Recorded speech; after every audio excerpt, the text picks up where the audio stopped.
Existe um ditado africano que diz: é preciso uma aldeia para educar uma criança.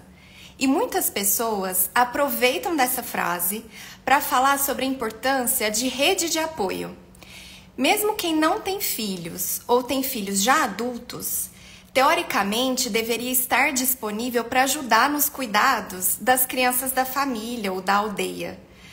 Por outro lado, tem muitas avós, tias, irmãs e até professoras que se queixam do excesso de terceirização. O que era para ser apoio vira obrigação.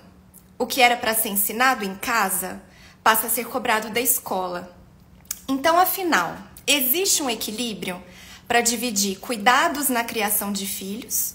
Ou nós somos todos corresponsáveis pelas novas gerações, em maior ou menor grau? A multiparentalidade traz quais efeitos positivos e negativos para quem cuida e é cuidado? Você já parou para pensar sobre isso? Sejam muito bem-vindos, a gente está começando mais um Papo de Segunda e o tema de hoje eu tenho certeza que vocês vão se identificar muito com ele. Para quem é novato por aqui, tô vendo uns rostinhos novos. Meu nome é Larissa Cruvinel, eu sou autora desse livro, A Serenidade da Renúncia, uma bússola para mulheres corajosas decidirem autenticamente por serem ou não mães. Esse livro já foi vendido em 7 países e nele e aqui nas lives que a gente faz semanalmente às segundas-feiras, eu falo sobre autoconhecimento, autorresponsabilidade e a minha jornada de decisão por ter ou não filhos. Aqui a gente vai falar, pessoal, sobre decisões autênticas. Então eu quero que vocês fiquem à vontade, é um espaço de segurança para vocês mandarem comentários, convidarem outras pessoas para estarem aqui e participarem com a opinião de vocês. Quem vai acompanhar a gente hoje nessa roda virtual de conversa é a minha madrasta, Égena Costa. Ela cresceu em uma família de 14 irmãos e, por causa do falecimento da mãe dela, os mais velhos começaram a cuidar dos mais novos. E também surgiu uma tia que nunca gerou filhos no ventre, mas no coração. Vamos lá, vamos conversar com a Égena, que já tá por aqui. Mandem pra gente.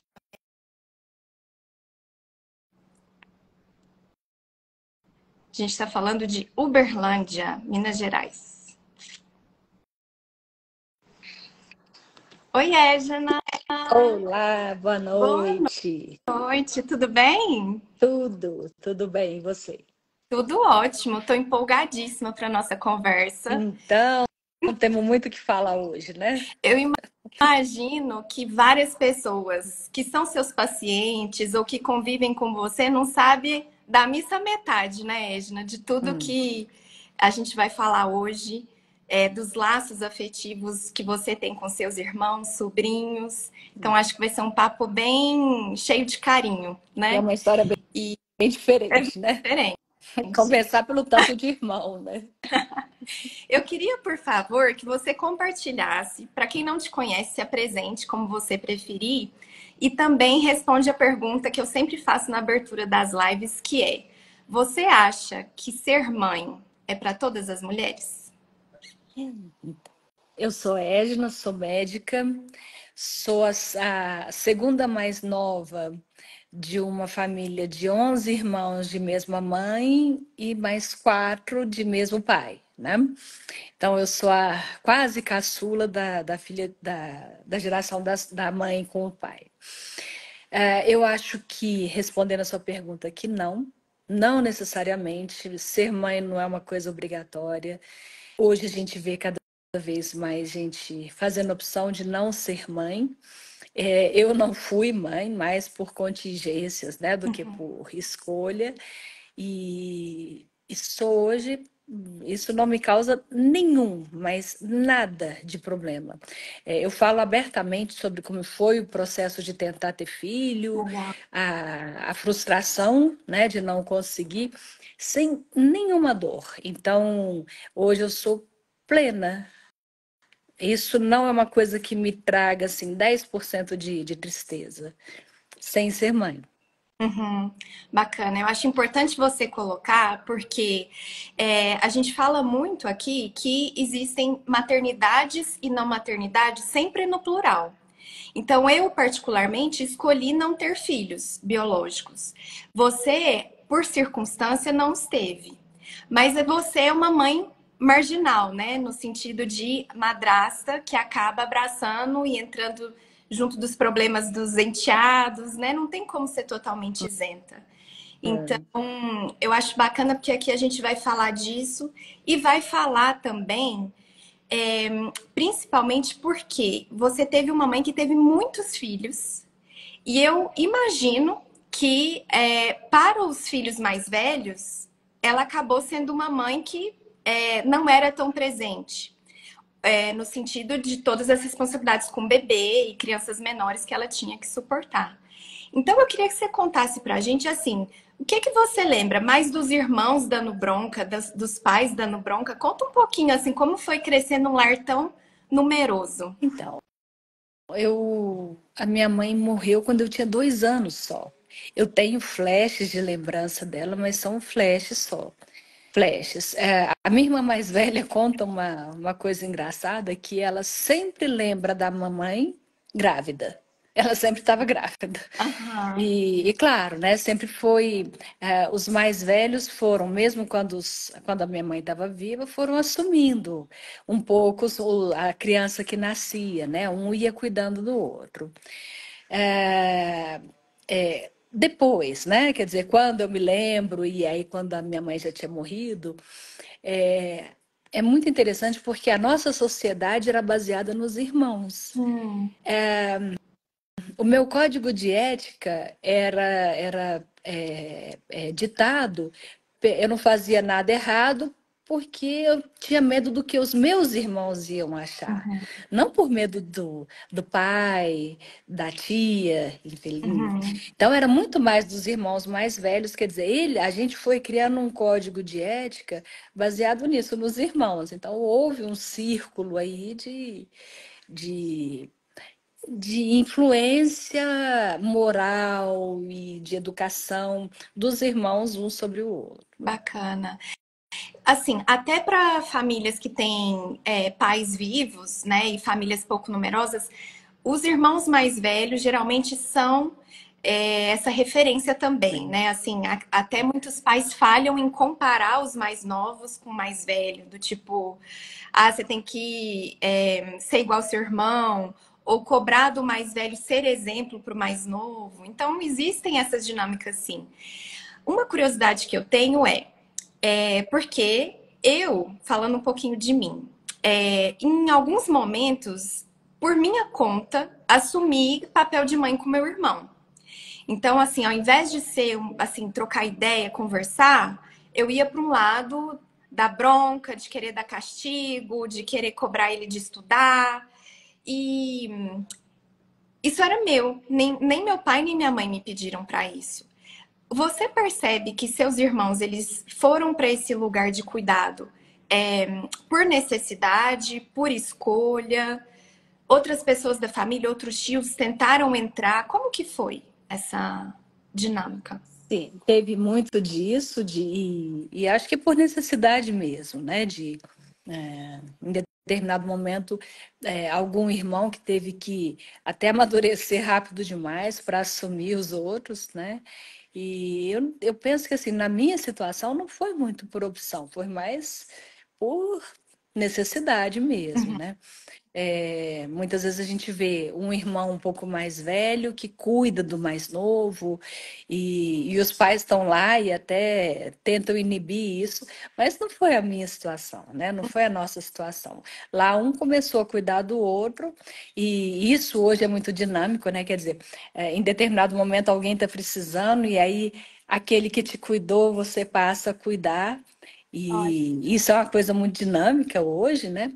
Mas em um determinado momento não foi uma coisa, uma opção. Eu tenho a impressão que foi pesado para alguns deles, né? Uhum. E aí, pegando o gancho nisso, que assim, é lógico que a gente olhando de fora, acha muito bonito nesse sentido assim da responsabilidade, porque poderia muito bem e há pessoas que enveredam assim para o abuso de drogas, que enveredam para um lado de revolta diante de uma situação difícil. E vocês, assim, a gente que convive sabe o quanto são unidos. Mas existe um outro lado de ter, entre aspas, atrapalhado a cumplicidade acabou virando uma coisa chata de cobrança ou de ter que prestar contas. Tem esse outro lado com alguns irmãos? Era uma coisa interessante, assim. No dia a dia, sim, era como a gente tratava, às vezes, como pais. E no fim de semana, em determinado momento, quando era hora de brincar, a melhor coisa do mundo. Então, alternava muito esses papéis, né? Até porque eles eram novos, eles estavam na época ainda de Sim. brincar, né? Hoje em dia, em determinados momentos, eles são ciumentos. Quando a gente era jovem, eles vigiavam a gente em festa. Na formatura de um dos irmãos, a hora que a gente olhou, tinha um círculo assim de irmão de braços cruzados, vendo a gente dançando. Mas na maioria das vezes, hoje, não. Hoje somos todos adultos e estamos ali só para brincadeira mesmo e para um Que apoiar o outro, né? legal. A Letícia que está acompanhando a gente, não sei se você chegou a ver a live que nós fizemos. A Letícia, ela ficou órfã de pai e mãe num acidente quando ela tinha 10 anos. E o irmão mais velho foi para esse lado da revolta. Ela compartilhou na live, tá lembrando a gente aqui também. E para ela foi muito difícil, porque acabou não tendo essa união. E a gente entende que são os limites de cada um, não é para, né, apontar dedo, enfim, é como cada um lida com a dor.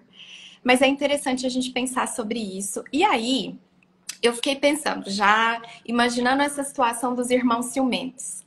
Quando a família começa a crescer, e aí vem os namorados, casamento, e aí vem os sobrinhos, e todo mundo começou a se espalhar, né? Hoje tem gente em tudo que é canto, em tudo que é Tem. país. Conta pra gente que é uma coisa que, assim, mais me chamou a atenção na convivência com vocês. Vocês são muito disciplinados nas viagens, entre só irmãos, entre só primos. Da onde surgiu essa ideia? O que que tem de benefícios de manter esses rituais? A ideia é engraçado que ela surgiu de uma... Por acaso. Meu pai era vereador numa cidade pequena que chamava Machado, e ele sempre foi muito faroleiro. Ele contava papo, ele dizia que ele era o dono da cidade, que ele tinha fundado o jornal, que ele era vereador e que todo mundo, que ele mandava na cidade. E a gente sempre achou que fosse papo, né?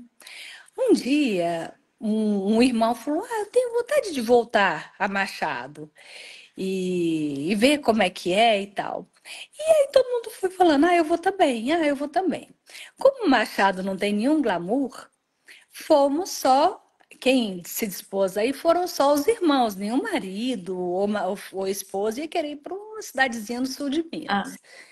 Quando a gente chegou lá, a gente ficou é, totalmente boquiaberto, porque a gente foi recebido como, descobriram quem a gente foi recebido como celebridade na cidade, saímos no jornal e foram contar para a gente que realmente o papai era aquilo que ele falava.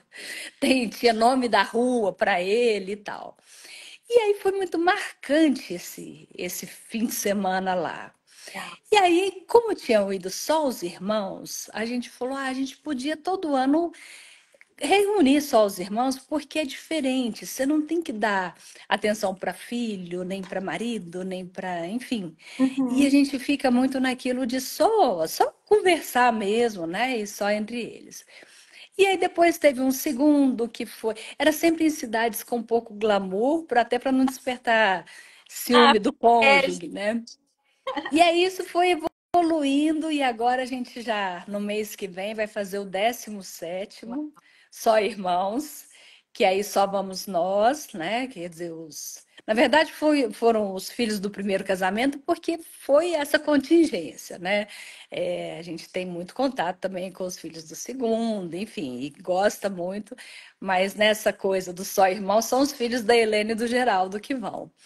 E aham. é uma delícia. é totalmente diferente de um encontro de família total, porque a gente não tem esse, não tem que fazer nada, a gente só tem que estar lá e conversar e Ah, curtir. É muito bom. que legal. Tem alguma história, assim, interessante que você queira compartilhar, de bate-pronto ou engraçada, ou às vezes até alguma dica, porque trazendo de novo um pouquinho de mim, quando eu disse que eu cuidava muito do meu irmão, eu penso que assim, a gente não conseguiu é, reconfigurar tanto quanto você disse que você conseguiu com seus irmãos, né? Eu acabei ficando muito ainda nesse lugar de cobrança, de pedir satisfação, sabe? Ai, quando que volta às aulas da faculdade? Uma coisa muito minha que às vezes eu não consegui me desvencilhar. E a gente não construiu esse laço, por exemplo. Eu nunca viajei só eu e meu irmão. E com a minha irmã também, para quem ainda não conhece, eu tenho uma irmã também por parte de pai. E a gente também não conseguiu ainda estabelecer um ritual assim. Tem alguma dica ou é algo meio orgânico? O que você diz? Então, é o que eu falei, foi muito ao acaso que isso começou a acontecer e foi muito legal porque a gente conseguiu todo ano fazer com que isso acontecesse de novo. E o interessante é que, assim, é claro que isso desperta, assim, algum ciúme por alguns de filhos, né, de esposas, de marido, mas, assim, não tem nada de perigo lá. Por exemplo, a minha irmã é extremamente ciumenta. Se tiver uma mulher bonita, ela já faz de conta que é esposa e já fica dando barraco. Já teve bastante vezes isso. E o mais interessante é que os sobrinhos, alguns curtem muito só irmãos, outros não gostam tanto, mas eu tenho dois sobrinhos gêmeos que são só eles, né? E aí, quando o Benjamin, que era um dos sobrinhos, era novinho, ele chorava e falava: Ai, quando eu for ter um só irmãos, vai ser só eu e a Bebel, não vai ter graça nenhuma. Olha que legal. Mas assim, o legal é que desde um ano já vê a data que vai ser o próximo, e aí ninguém marca nada, e é uma coisa assim, realmente tem o encontro da família toda também, mas esse passa vários anos sem ter. O Só Irmãos nunca passou nem na pandemia, a gente encontrou em São Paulo, num lugar bem restrito, mas encontrou, não deixou de encontrar. E é uma curtição, assim, é Que muito bom legal. mesmo. Não sei, pessoal, vocês querem compartilhar para a gente saber um pouco também de vocês, né? Quem que tem hábitos assim entre irmãos, quem que ainda é meio autoritário. Tem umas dinâmicas também, né, Edna, assim, de muito ciúme e competição, que alguns pais, inclusive, provocam, né? Estimulam, né, nos filhos. Existem dinâmicas familiares que caminham para essa competição entre os irmãos. Mas, assim, para a gente não fugir muito do tema, porque a ideia hoje é a gente dar luz, né? A gente olhar para esse universo de cuidados que não é para ficar só nas costas do pai e da mãe, estejam eles vivos ou não, né? E aí eu queria te perguntar o seguinte: a gente começou a falar um pouquinho dessa união e às vezes existe um lado também da intromissão excessiva, que poderia ser às vezes o outro lado, vamos dizer assim, a licença poética da união, né? Dar pitaco demais, querer direcionar demais. Eu queria que a gente entrasse no assunto dos limites. E aí, dando um contexto também, Edna, porque eu recebo muitas mensagens de pessoas que têm dificuldade de estabelecer limites com as sogras ou com os próprios irmãos, que são padrinhos, madrinhas e às vezes até contribuem financeiramente com alguma educação, uma aula de inglês, um curso não sei o quê, e aí a pessoa quer opinar porque ela tá pagando. Então, assim, conta pra gente como estabelecer limites sem às vezes causar afastamento, chateação. No nosso caso, eu acho que esse limite veio muito a partir enfim, da necessidade que a gente tinha de ficar junto. Então, o tempo inteiro um estudava o outro e nunca, muitos muito raramente a gente teve intromissão a esse ponto, de alguém ser muito invasivo, de alguém dar pitaco demais. É sempre uma coisa assim muito discreta. Sempre que um precisa do outro, tá lá, mas de uma forma muito leve. E eu acho que isso veio exatamente pela necessidade que a gente tinha de estar muito junto. Um não podia se dar ao luxo de ferir o outro, de ser demais, porque a gente precisava demais disso, né? Um do outro. Então, acho que esse limite veio exatamente dessa necessidade de, enfim, né? De estar junto e de receber o apoio mesmo. Entendi. Eu vejo assim, todas as situações de encruzilhada da minha vida. Eu sempre tive meus irmãos ali muito próximos e sempre me dando apoio. Mas sempre assim, eu tô aqui, mas sem ser invasivo. Que bonito, E eu acho que todos nós somos assim um com que o outro. legal. E onde que a tia Memena entra na história? Ah, a tia Memena, então. A tia Memena era uma tia solteirona que era festeira, era a mais namoradeira das irmãs, namorou todo mundo do bairro. E aí, de repente, como ela era mais nova, quando chegou na hora dela casar, algumas irmãs começaram a ter dificuldades. E aí um irmão dela, que ela gostava muito, falou para ela: Memena, você já curtiu tanto, você já dançou muito, por que agora você não ajuda a sua irmã a cuidar dos filhos dela? E ela, na hora, falou: tá bom, eu vou fazer isso, eu não quero mais namorar. Tinha um namorado, falou para ele: olha, não vou casar com você, então você pode arrumar outra. Uau. E aí ela começou a ajudar essa irmã a cuidar dos filhos. Acho que todas as irmãs dela, ela ajudou de alguma forma. E aí, quando a minha mãe morreu, e que, passado um tempo, né, e que tava uma situação muito difícil, ela, uma outra irmã que era solteira e a minha avó nos assumiram. Elas morreram depois de um tempo e a tia Mimana sempre foi nossa mãe. E Uhum. cuidou como mãe, brigou por nós como mãe, brigou conosco como mãe. E até hoje ela vive, né? Ela mora com a minha irmã mais nova e é mãe, é vó para os filhos da minha irmã. E é uma pessoa assim, ela é nossa mãe mesmo, mas ela foi muito mãe de muitos primos meus também, não é só nossa, né? E é Sim. uma figura assim, ela é impressionante, de alegre, de Doce, muito ela é uma lúcida, é.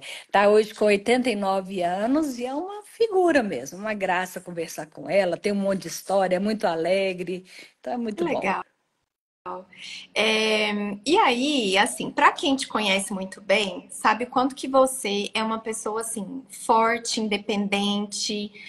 Às vezes a gente até briga com você. Eu lembro uma vez que você se machucou da bicicleta e assim, você tava toda precisando de ajuda, mas ela lá, gente, com a canequinha, tomando banho sozinha, nem a banho ela pedia.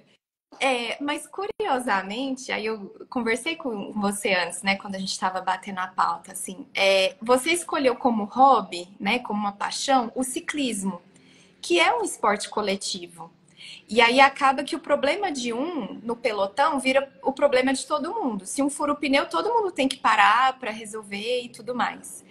Tem alguma ligação aí para a gente aprender e às vezes conversar um pouco agora sobre essas interdependências?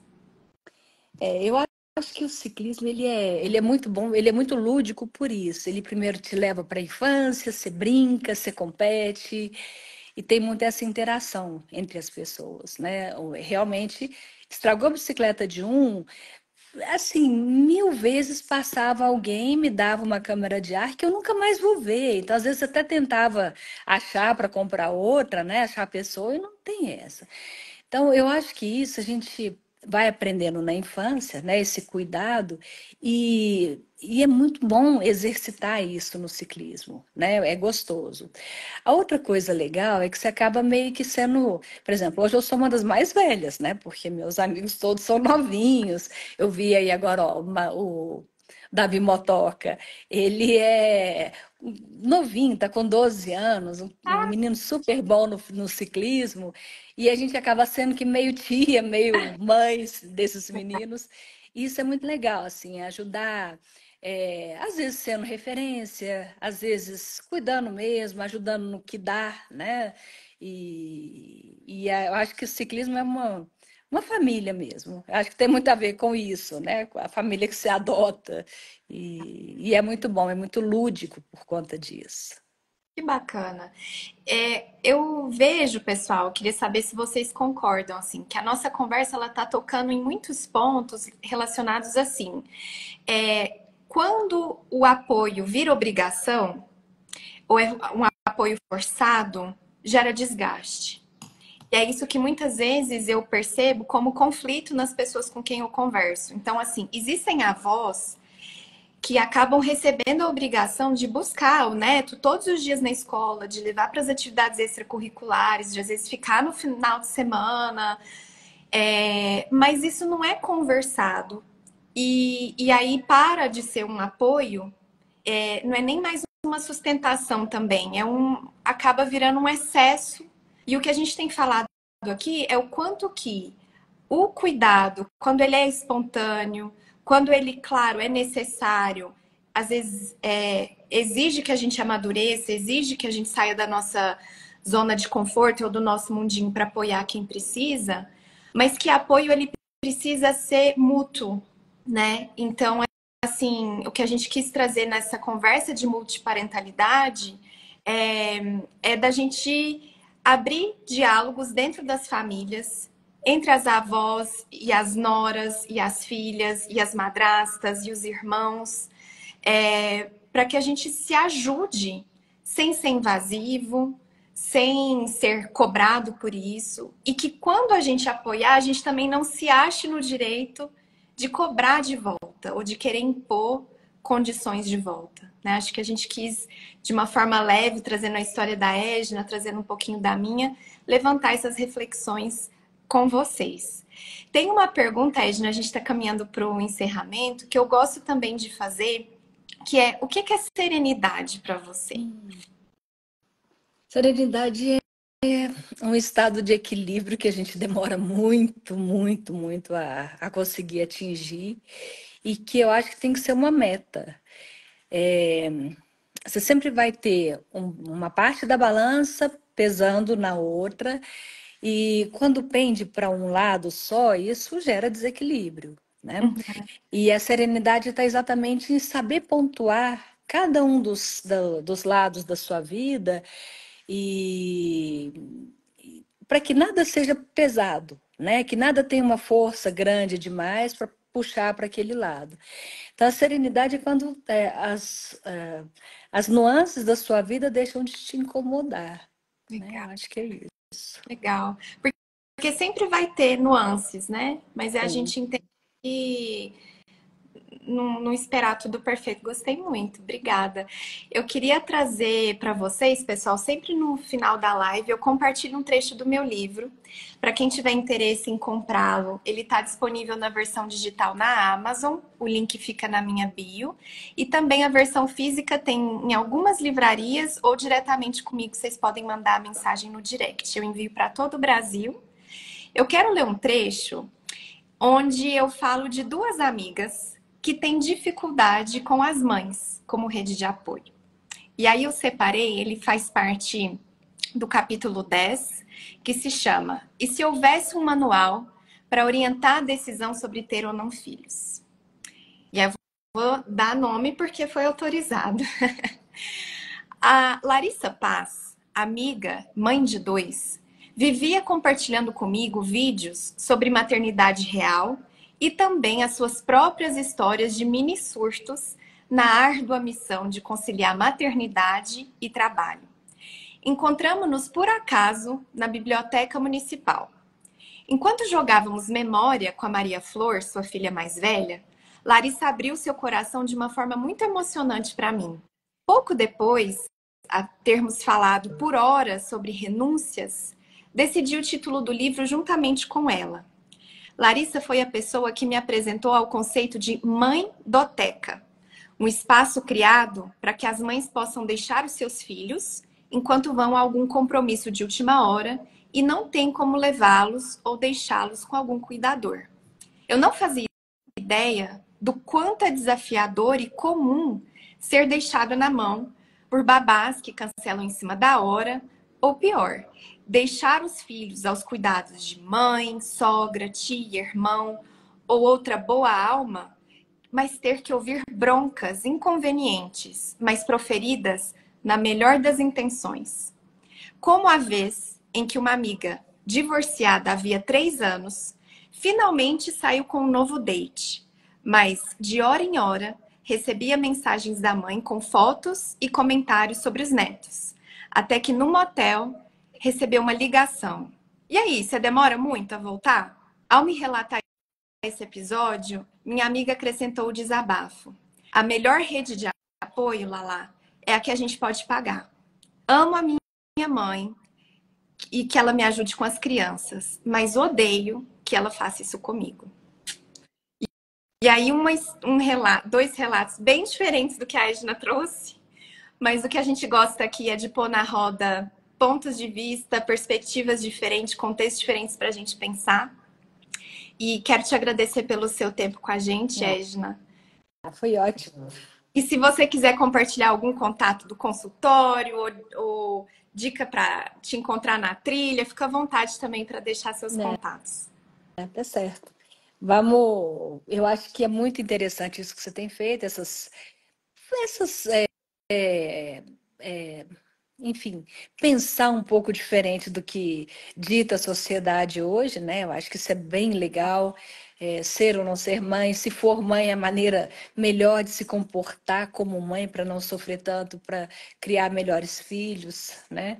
E eu acho que é isso que a gente tem que buscar. Sempre alguma coisa que traga o equilíbrio para a gente, que traga a serenidade, né? Eu acho que a gente sempre tem que ter algum hobby, alguma coisa diferente só do trabalho, só da obrigação como família, como mãe. Sempre é muito importante isso. Então, o ciclismo, para mim, entra nisso, né? Um hobby, é uma paixão. E eu acho que a gente sempre tem que buscar isso. Aquela pessoa que acorda de manhã, cuida de filho, cuida de casa, cuida do trabalho, cuida do marido, dorme morrendo de cansaço e não tem uma perspectiva de algo diferente, eu acho que é muito difícil essa pessoa ser serena, né? Então é preciso buscar isso, buscar as coisas que vão ser o outro lado da balança, né? O fiel da balança para deixar tudo em equilíbrio. Legal. É isso. Muito obrigada. E a gente tem aqui uma pitada também de reflexão do lado da mãe, que às vezes sente também que, apesar de todo o cuidado e toda a dedicação, o filho pode olhar assim com, não fez mais sua obrigação, né? Então, assim, convido você, todo mundo que está aqui presente, para continuar acompanhando esses momentos.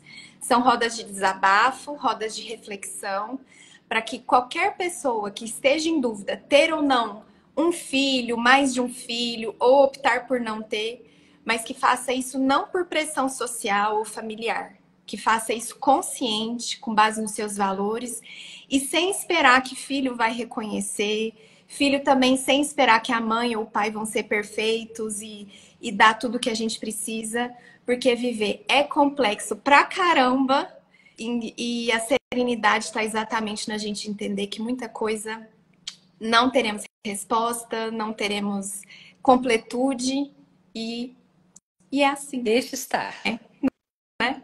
Edna, obrigada. Boa noite todo mundo. Boa noite. Foi ótimo. Boa noite, gente. Beijo. Beijo.